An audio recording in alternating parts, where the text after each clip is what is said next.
Halo everyone, welcome back to my channel. Apa kabar kalian hari ini? Aku harap kalian selalu dalam keadaan baik dan tidak kekurangan apapun. Pada video kali ini kita akan membahas sebuah kasus yang membuat banyak orang sangat marah karena adanya ketidakadilan atas penyelesaian kasus ini. Tanpa banyak basa-basi, mari kita langsung saja ke pokok pembahasan video ini.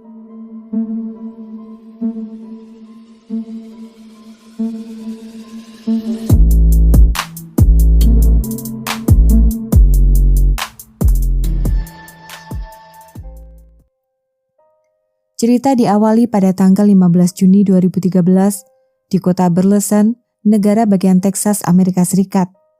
Sepasang suami istri, Eric dan Holly Boyles, dan putri sematawayang mereka yang bernama Shelby Boyles berusia 21 tahun, sedang menikmati makan malam yang menyenangkan di rumah mereka. Setelah menikmati makan malam, Shelby dan kedua orang tuanya memutuskan untuk menonton televisi di ruang keluarga. Saat menonton televisi, mereka tiba-tiba mendengar suara keras dari luar rumah. Ketika mereka pergi keluar untuk melihat apa yang terjadi, mereka menyadari seorang wanita muda telah menabrakkan mobilnya di halaman tetangga mereka. Wanita muda itu bernama Brianna Mitchell, berusia 24 tahun, yang sedang dalam perjalanan pulang setelah menyelesaikan pekerjaan sebagai pramusaji di restoran terdekat. Dia mengalami pecah ban saat mengemudi, mobil kemudian berjalan di luar kendali sehingga harus naik ke atas rumput pekarangan rumah orang. Shelby segera menawarkan Brianna ponselnya agar dia dapat menelpon seseorang untuk membantunya. Pada saat yang sama, seorang pendeta yang bernama Brian Jennings sedang mengemudi melewati jalan itu setelah merayakan hari kelulusan anaknya. Brian yang melihat kecelakaan itu kemudian memutuskan untuk menghentikan kendaraannya, lalu turun untuk menawarkan bantuan. Cerita kita beralih kepada pasangan suami istri yang bernama Fred dan Tonya Couch, yang memiliki seorang anak laki-laki yang bernama Ethan Couch, berusia 16 tahun pada saat itu. Keluarga Couch sangat kaya raya. Mereka memiliki sebuah pabrik baja dengan nilai aset jutaan dolar. Orang tua Ethan baru saja membangun sebuah rumah besar dan membiarkan Ethan tinggal sendirian sementara mereka sibuk dengan urusannya masing-masing. Sejak kecil, Fred dan Tonya Couch sangat memanjakan Ethan. Semua permintaan anaknya itu selalu dipenuhi. Ethan bahkan sudah mengendarai mobil mewah ke sekolah saat dia baru berusia 13 tahun. Ketika kepala sekolah mempermasalahkan hal itu, Fred Couch, ayah Ethan, mengancam akan membeli sekolah itu jika kepala sekolah tetap melarang anaknya mengendarai mobil ke sekolah. Pada malam yang sama, Ethan Couch mengadakan pesta di kediamannya dan mengundang beberapa teman dekatnya untuk datang. Sebelumnya, Ethan dan teman-temannya terlihat masuk ke pusat perbelanjaan Walmart dan mencuri minuman keras di sana.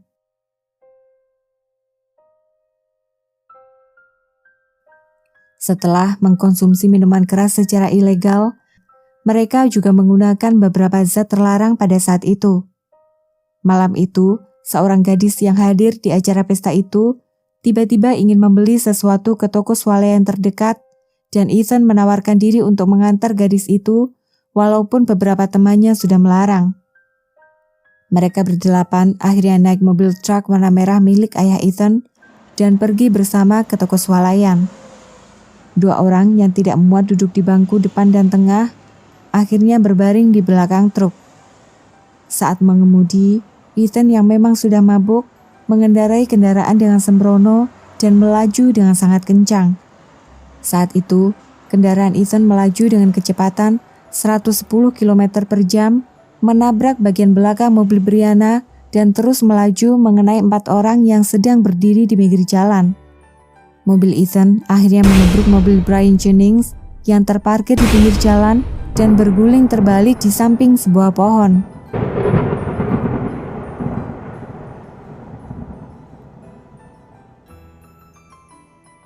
Eric Boyles yang sedang berada di dalam garasi karena membawa masuk kotak pos yang tertabrak oleh mobil Brianna, tiba-tiba mendengar suara tabrakan yang sangat keras dan segera berlari keluar. Setelah di luar, Eric melihat puing-puing berserakan di mana-mana. Eric kemudian menghampiri istrinya Holly yang tergeletak di tanah. Istrinya ternyata sudah dalam keadaan tidak bernyawa. Eric kemudian melanjutkan untuk mencari putrinya Shelby, dan ketika dia menemukan Shelby, Eric mengaku hampir tidak dapat mengenali putrinya sama sekali karena kondisinya yang teramat parah. 2 orang lainnya yang meninggal adalah pendeta Brian Jennings dan Brianna Mitchell. Salah seorang teman baik pendeta yang bernama Kevin sedang mengemudi melewati tempat kejadian, langsung menghentikan kendaraannya dan memberikan pertolongan pertama pada sahabatnya itu. Namun sudah terlambat karena pendeta Brian Jennings telah pergi untuk selamanya. Keenam, teman Ethan Couch yang lain selamat dari peristiwa yang mengerikan itu dan hanya menderita luka-luka ringan. Akan tetapi, salah satu temannya bernama Sergio Molina yang berbaring di belakang mobil truk milik Ethan mengalami luka serius pada bagian kepalanya. County 911, what is your emergency? There's a multi-car accident out in front of my house. Well, 4 or 5 kids are laying in ditches and streets. are you with the accident right now? Oh, Lord! Oh, yes, there's another child in the ditch. Oh, my God. Setengah jam kemudian, seorang wanita dan putranya sedang berkendara melewati jalan itu dan melihat seorang remaja yang berbaring di pinggir jalan setengah kilometer dari lokasi kejadian. Remaja itu ternyata adalah Ethan Couch yang berusaha kabur dengan berjalan kaki, akan tetapi akhirnya tertidur di pinggir jalan. I kept saying, "Hey, what's your name? What's your name?" He'd say, "What's your name?" And he said, "Hey, man, I'm Ethan. I can get you out of all this." I was like, I guess he thought I was involved, but he was like, "Yeah, just remember my name. I'll get you out of all this." He kept saying that. His name. Ethan Couch akhirnya pulang setelah dijemput oleh pihak keluarganya. Pada keesokan harinya, berita mengenai peristiwa ini segera tersebar luas di mana-mana. Yang membuat orang aneh adalah berhari-hari setelah kecelakaan itu, Ethan masih bebas dan belum diminta pertanggungjawabannya. Ketika penduduk kota mulai marah, pihak berwenang baru memutuskan untuk menangkap Ethan. Pihak berwenang akhirnya memutuskan untuk mengadili Ethan Couch sebagai orang dewasa dengan 4 dakwaan penghilangan nyawa orang lain secara tidak sengaja dan 2 dakwaan lainnya yaitu mengendarai secara ilegal dan berkendara dalam keadaan mabuk. Kadar alkohol dalam darah Ethan 3 kali lipat di atas batas normal. Pihak keluarga Couch kemudian menyewa jasa pengacara terbaik di seluruh negeri untuk membela anaknya dalam persidangan. Pada bulan Desember 2013, tim pengacara kemudian mendatangkan seorang psikolog terkenal yang bernama Dr. Dick Miller untuk memberikan kesaksian dari sudut pandang keilmuannya. Menurut Dr. Miller, Ethan Couch tidak dapat mempertanggungjawabkan perbuatannya karena dia menderita afluenza. Affluenza.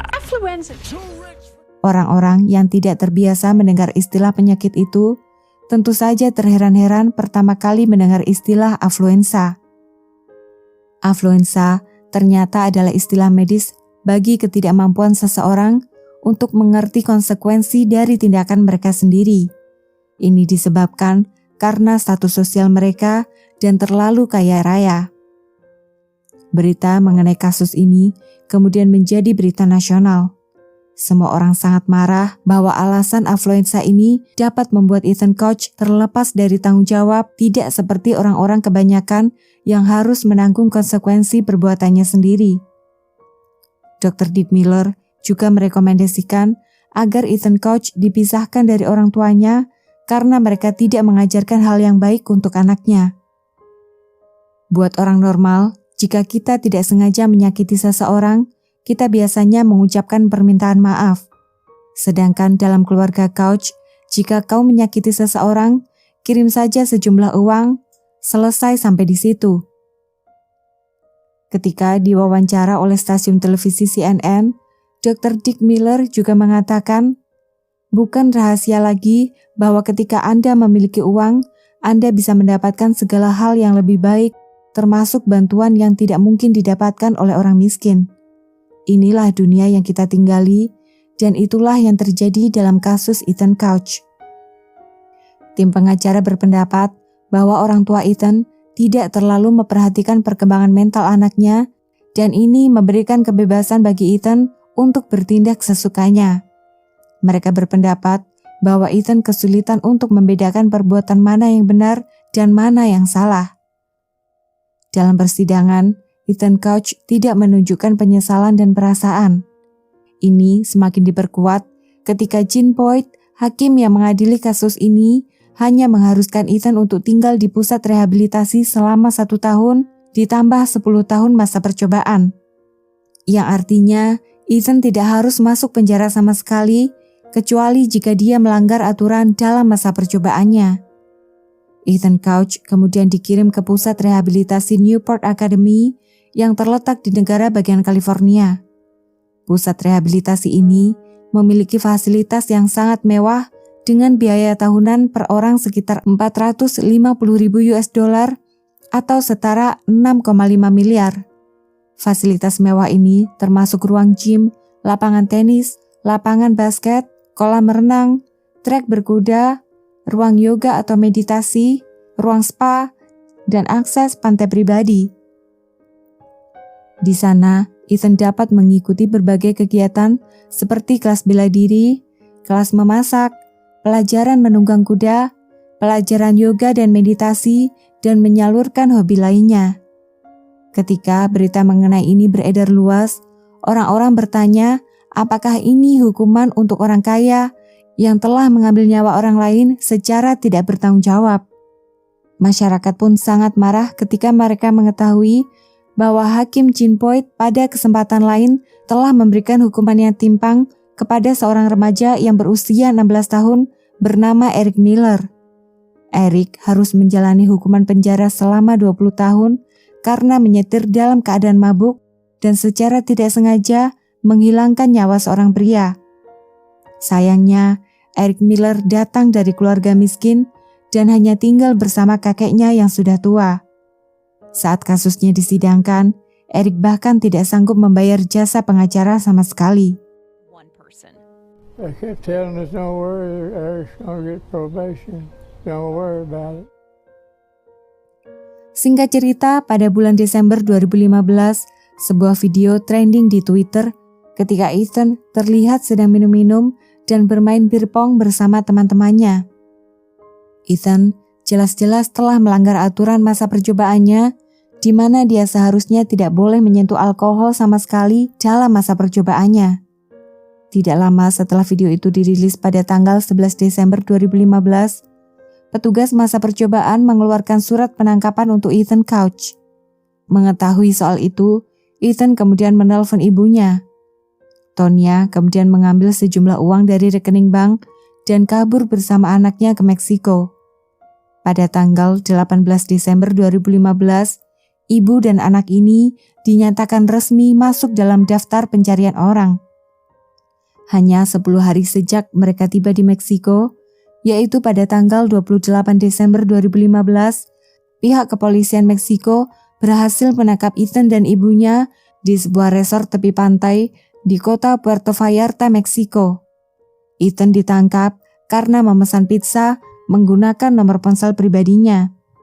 Ethan tidak sadar bahwa polisi Amerika telah berkoordinasi dengan pihak kepolisian Meksiko untuk melacak keberadaannya.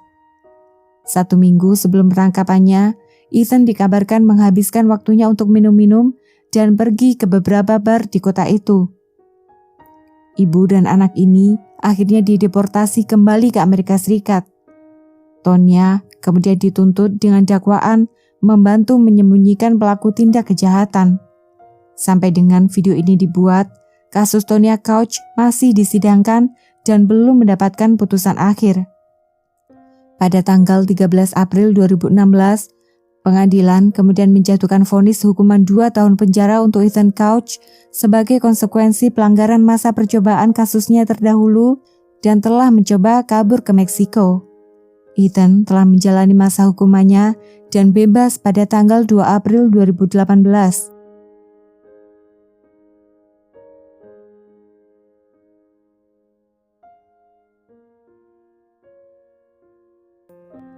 Walaupun para pihak korban telah menerima sejumlah uang kompensasi dari keluarga Couch, Namun, luka yang mendalam karena kasus ini tetap tidak dapat hilang begitu saja. Eric Bolles harus kehilangan 2 orang yang dicintainya, istri dan putrinya. Brian Jennings juga harus meninggalkan istri tercinta dan ketiga anak-anaknya. Ibu Brianna Mitchell pun harus kehilangan putri satu-satunya. Teman Ethan, Sergio Molina, bahkan menderita cedera otak yang parah. Dia sekarang lumpuh dan tidak dapat berbicara sama sekali hingga hari ini.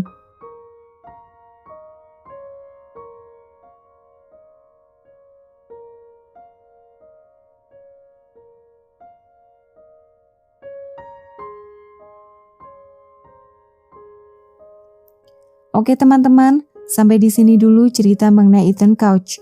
Bila kalian suka dengan cerita seperti ini, pastikan kalian cari dan tekan tombol like dan share video ini sebanyak-banyaknya kepada teman-teman kalian. Jangan lupa juga untuk subscribe dan sampai jumpa di video-video berikutnya.